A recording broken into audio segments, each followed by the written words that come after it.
Ciao a tutti, benvenuto nel mio canale, or in English, welcome to my channel. I am Yani and I live in Italy with my Italian husband. Today, I want to share with you some of the things that have given me shock culturale or culture shock here in Italy. So what do we mean by culture shock in the first place? So culture shock is a feeling of disorientation experienced by someone who is suddenly subjected to an unfamiliar culture, set of attitudes, or way of life. I live in the North Italy for 1 year and 7 months to be exact, so that's almost 2 years, and still there are lots of things that Italian cultures amaze me and make me realize to create this video. So if you are interested to know, please keep on watching. Okay, the first culture shock is not all Italians speak English. Very seldom here in Italy that locals can speak English. So I was so excited to come over here in Italy, and then eventually I realized I cannot really express myself to everyone because not all can speak English. It's very seldom to all Italians, even adults Italians that can speak English here in Italy. So maybe because the English subject is not injected in their school credentials. Unlike in the Philippines, we are starting our English subjects grade school or kindergarten, or even in our families. Parents start to speak English to their babies at home. Unlike here in Italy, they have to send their kids or children to a special class of English. So the best way for me to communicate in this country is to learn their Italian language. So right now, that's why I am studying my Italian language. So maybe that's a different vlog. Vlog. Culture shock is they have a very simple breakfast here, just like coffee and brioche, a simple bread or dolce bread. So I think it's an advantage for me, or I'm a lucky wife because I don't have to wake up early preparing heavy breakfast like fried rice, bacons, eggs to cook in the Philippines, because we believe, even if I discuss with my husband, that in the Philippines we believe that the breakfast is the most important meal of the day. That's why it should be heavy. But for them, in their culture, just a simple coffee and a bread, and maybe after that a batido or a fruit juice after. So that's fine for my husband. So I am lucky. I am lucky that I don't have to wake up very early to prepare all these heavy meals. Our third culture shock is Italians dress for the season and not for the weather. For example, even if during the spring already and the temperature drops like 25 to 26 degrees, example, this is for the month of April or May, this is the season of spring, and the temperatures drops for 25 to 26 degrees for consistent 3 days.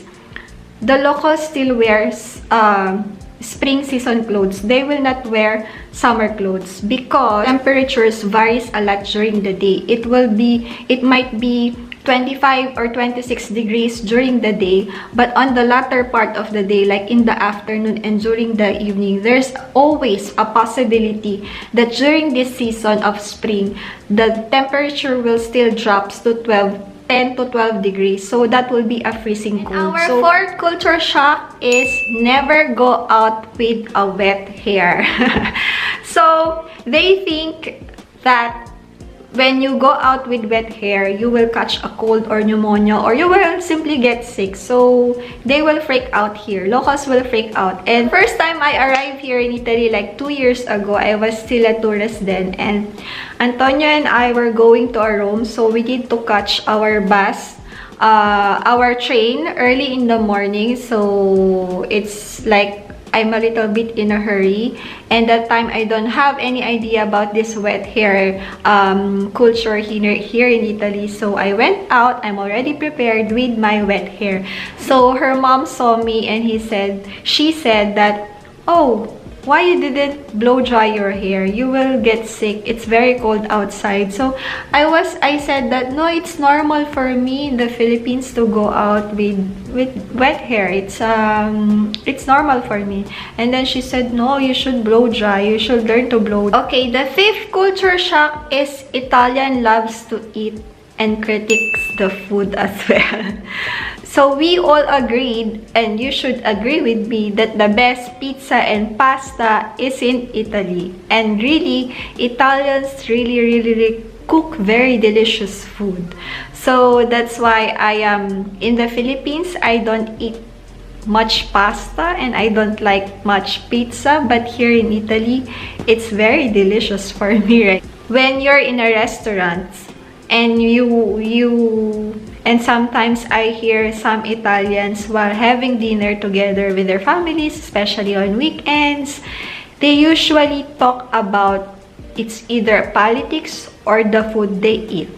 So they're really criticizing the food. Criticizing the food. If masarap ba, kulang ba ng asin, masyadong matamis, masyadong maalat. So for them, they know the food. And they're expert the food. It's the end of the story. And our sixth culture shock is they value the work-life balance. So, for me, way back then in the Philippines, I don't really believe in work-life balance. For me, it's just prioritizing what needs to be prioritized. So, at the moment, ganun yung para sa akin na work-life balance. Kasi hindi mo talaga mababalanse ang work-life balance. But here in Italy, they really value the work-life balance. Like, life is much slower here.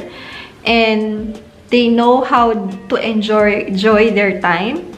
Like, for example, they have a midday break from 12 noon to 3 p.m. All commercial stores, retail shops are closed at this moment, except I think yung mga supermarket. Pero yung pagminsan yung mga ibang supermarket nag-close din ng ganitong break. If you go out in the street between this 12 noon and 3 p.m., it's like ghost town talaga, sarado. Mga tao nasa bahay sila. So, yun, they value this time. And of course, pag sinabi mong bakasyon, like in August, yung Ferragosto nila, yung 2 weeks holiday nila dito, all families, they will go out of the cities. They will go on another European countries for 2 weeks or 1 week vacation. They will go for a 1 week vacation in the beach, 1 week vacation in the mountain tripping sila, pupunta sa ibang bansa, or basta lalabas talaga sila for this vacation, and they will spend this time with their families. And our seventh culture shock is the famous Italian aperitif or aperitivo. So, ano bang ibig sabihin ng aperitivo? It derived from a Latin word aprire, which means open the way, or another translation means to open the stomach before dining. May kodigo ako dito. So, this is a Latin word, aprire. So, yun nga. Usually, the aperitif time is between 5 p.m. to 7 p.m. So, after work and before dinner.